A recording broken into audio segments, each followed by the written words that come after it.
Okay, this video is going to focus on simplifying with exponents. So unlike the other video where we looked at each property individually, these questions are going to require you to use more than one property at once, okay, using more than one rule at once.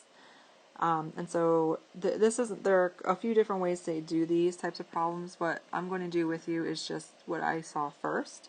It doesn't mean that that's the only way to do it.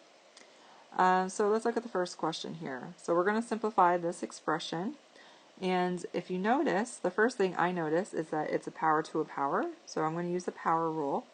And what I mean by that is this exponent 3 is going to go to everything there, and this exponent of 2 is going to go to everything there. So let's erase so I can see a little bit better. So if I look at the numerator there, it's the same thing as 3 to the third. And then remember, power to a power means you multiply, so this becomes p to the 2 times 3, which is 6.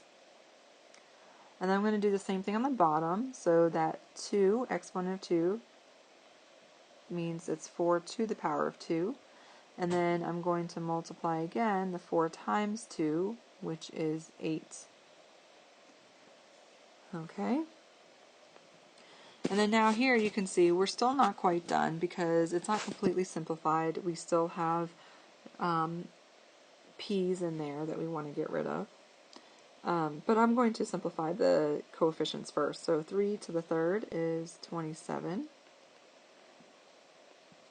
And then 4 squared is 16. Oop, let me fix that.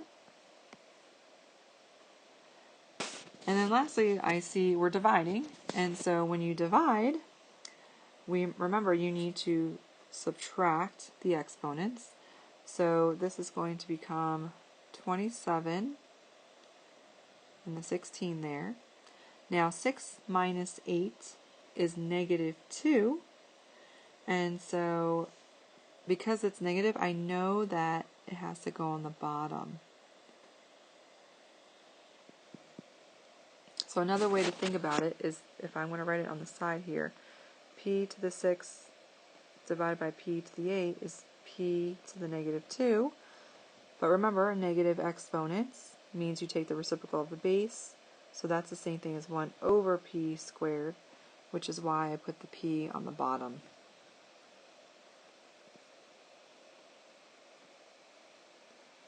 Okay, if I look at the second one, same idea.